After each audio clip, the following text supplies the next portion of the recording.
தந்தி தொலைக்காட்சி நேயர்களுக்கு வணக்கம். நல்லதை சொல்வோம், நல்லதை செய்வோம், நல்லதே நடக்கும். இன்று 19/7/2024 வெள்ளிக்கிழமை. மூலம் நட்சத்திரம் இரவு 3:01 வரை, பிறகு பூராடம். இன்றைக்கு பிரதோஷம். நந்தியை வழிபட்டு நலம் காண வேண்டிய நாள்.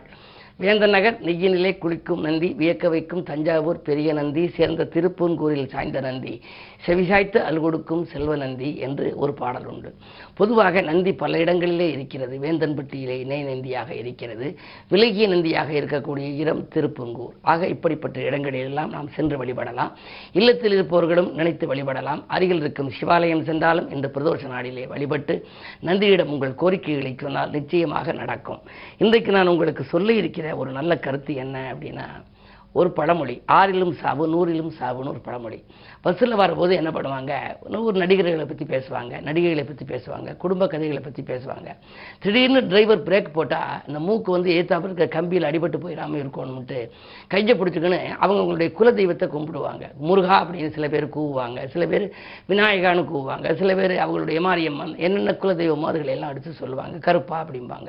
இப்படி சொல்லி குலதெய்வத்தை கூப்பிடுவது ஆபத்து வருகின்ற பொழுது மட்டுமே ஆண்டவன் நினைக்கின்ற குணம் மனிதர்களுக்கு உண்டு. ஆனால் அப்போ ஒருத்தர் சொல்லுவார், ஏன் சார் பயப்படுவீங்க, 6லையும் சாவு 100லையும் சாவும்பாரு. அது அவர் சொல்லலாமா அப்படின்னா, நீங்களே யோசிச்சு சொல்லுங்க. இந்த பழமொழிக்கு என்ன சரியான விளக்கம் தெரியுமா?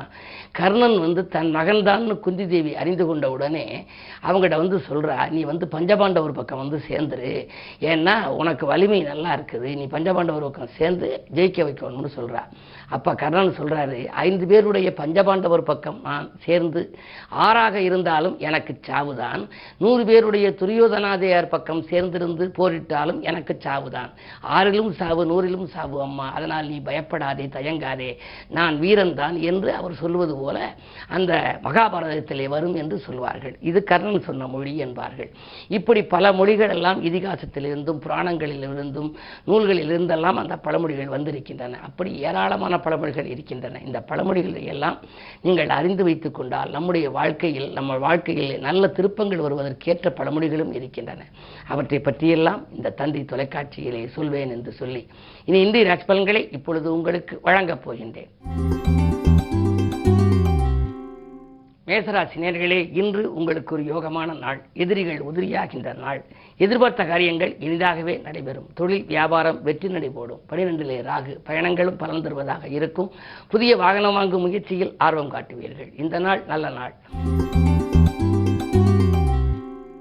ரிஷபராசி நேயர்களே, உங்களுக்கு சந்திராஷ்டமம். எதை செய்தாலும் யோசித்து செய்ய வேண்டும். அவசரமாக முடிவெடுத்தால் அல்லல்கள் ஏற்படும்.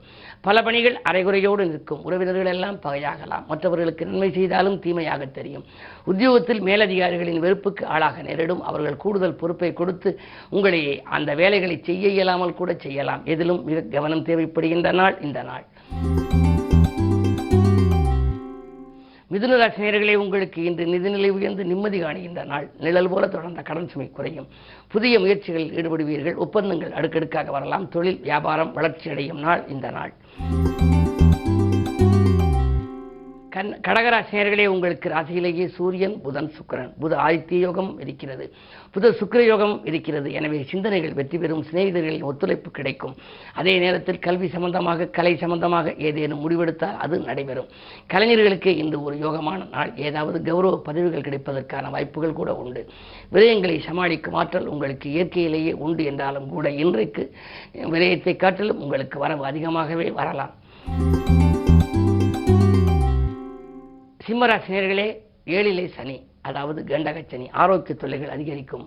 ரண சிகிச்சையில் கூட ஒரு சிலருக்கு ஏற்படலாம். எதையும் நீங்கள் யோசித்து செய்ய வேண்டும். நீங்கள் மற்றவர்களுக்கு நன்மை செய்தாலும் அது தீமையாக தெரியலாம். அஷ்டமத்திலே ராகு, பயணங்கள் இடையூறு தருவதாக அமையும். பயணங்களால் அலைச்சல் ஏற்படும், தவிர ஆதாயம் ஏற்படாது. எனவே எதையும் நிதானித்து செய்தால்தான் இன்றைக்கு யோகம். கன்னிராசி நேயர்களே, உங்களுக்கு திடீர் பயணத்தால் திருப்பங்கள் ஏற்படுகின்ற நாள். தெய்வீக சிந்தனை மேலோங்கும். புகழ்பெற்ற ஆலயங்களுக்கு சென்று வழிபட்டு வர வேண்டும் என்று நினைப்பீர்கள். கரைந்த சேமிப்புகளை எல்லாம் ஈடுகட்டும் வாய்ப்பு உண்டு. துணிவும் தன்னம்பிக்கையும் கூடும். நீங்கள் தேர்ந்தெடுத்த களம் எதுவாக இருந்தாலும் அதில் வெற்றி கிடைக்கும் நாள் இந்த நாள். துலாம் ராசி நேயர்களே, உங்களுக்கு செல்போன் வழி செய்தி சிந்திக்க வைக்கின்ற நாள். திடீரென விரயங்கள் வரலாம். ஆரோக்கிய தொல்லைகள் அதிகரிக்கும். அடுத்த நலன்கிறது எடுத்த முயற்சியில் ஆதாயம் கிடைக்குமா என்றால் சந்தேகம்தான். எனவே அலைச்சலுக்கேற்ற ஆதாயம் கிடைக்காது. பொறுமையோடு செயல்பட வேண்டிய நாள் இந்த நாள். விருச்சிக ராசி நேயர்களே, உங்களுக்கு இன்று மிக யோகமான நாள். எதிர்கால நலன்கருதி நீங்கள் எடுத்த முயற்சிகளில் எல்லாம் வெற்றி கிடைக்கும். இல்லம் கட்டி குடியேற வேண்டும் அல்லது இல்லம் வாங்கி குடியேற வேண்டும் என்று நினைத்தால் அதுவும் நடைபெறும். சமூகத்தில் உயர்ந்த மனிதர்களின் சந்திப்பு கிடைக்கும். சொந்த பந்தங்கள் எல்லாம் உங்களுக்கு இன்று நீங்கள் கேட்ட உதவிகளை செய்ய முன் வருவார்கள். இன்று மிக யோகமான நாள். தனுசு ராசி நேயர்களே, ராசியிலேயே சந்திரன், அஷ்டமாதிபதி சந்திரன் ராசியில் இருந்தால் மனக்கவலைகள் அதிகரிக்கும். நலமுடன் வாழ நண்பர்கள் உங்களுக்கு வழிவகுத்து கொடுப்பார்களா என்றால் சந்தேகம்தான். யாரையும் நம்பி எதுவும் நீங்கள் செயல்பட இயலாது. மனக்கலக்கங்கள் அதிகரிக்கும். பல வேலைகள் பாதியிலேயே நிற்கலாம். பயணங்களை மேற்கொள்ளலாம் என்று நினைப்பீர்கள். மனப்பயத்தின் காரணமாக அதை தவிர்த்து விடுவீர்கள். எனவே இன்று நீங்கள் நிம்மதியாக இருக்க வேண்டுமானால் பிரதோஷம் என்பதனாலே நந்தியை வழிபடுவது நல்லது.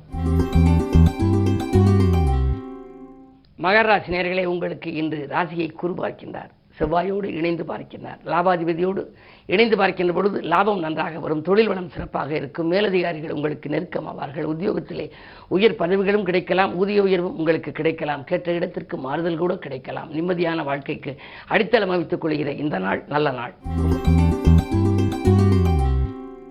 கும்பராசி நேயர்களே, உங்களுக்கெல்லாம் மங்கள நிகழ்ச்சிகள் மனையில் நடைபெற வழிபிறக்கும் நாள். மாற்று கருத்துரையோர் மனம் மாறுவார்கள். கூட்டு முயற்சியில் வெற்றி கிடைக்கும்.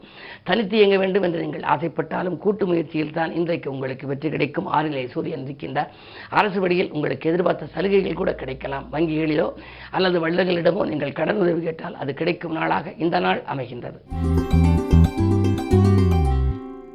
மீனராசி நேயர்களே, ஜென்மராக 7 கேது. வாழ்க்கை துணையோடு கொஞ்சம் விட்டு கொடுத்து செல்ல வேண்டும். கொடுத்த வாக்கை காப்பாற்றி மகிழ இயலும் என்றாலும் கூட வாக்கு கொடுக்கும் முன் கொஞ்சம் சிந்திக்க வேண்டும். காரணம், உங்களுடைய ராசிக்கு 12 சனி இருக்கின்றார். 7 சனி. 7 சனி என்று வந்தாலே எதிலும் கொஞ்சம் மனக்கலக்கம் ஏற்படும். ஆனால் நீங்கள் செய்கின்ற ஒவ்வொரு செயல்களிலும் உங்களுக்கு பாசிட்டிவ் சிந்தனை, அதாவது நேர்மறை சிந்தனைகளே வேண்டும். எதிர்மறை சிந்தனைகளாக நீங்கள் நினைத்தால் அது நடந்துவிடும். எனவே நேர்மறை சிந்தனைகளை நீங்கள் வளர்த்துக் கொள்ளுங்கள். நிகழ்கால தேவைகள் உங்களுக்கு பூர்த்தியாக அது வழிவகுத்து கொடுக்கும். இன்று பிரதோஷம் என்பதனாலே நந்தியை கும்பிடுவதன் மூலம் நல்ல காரியங்கள் இல்லத்தில் படிப்படியாக நடைபெறும். மேலும் விவரங்கள் அறிய தினத்தந்தி படியுங்கள்.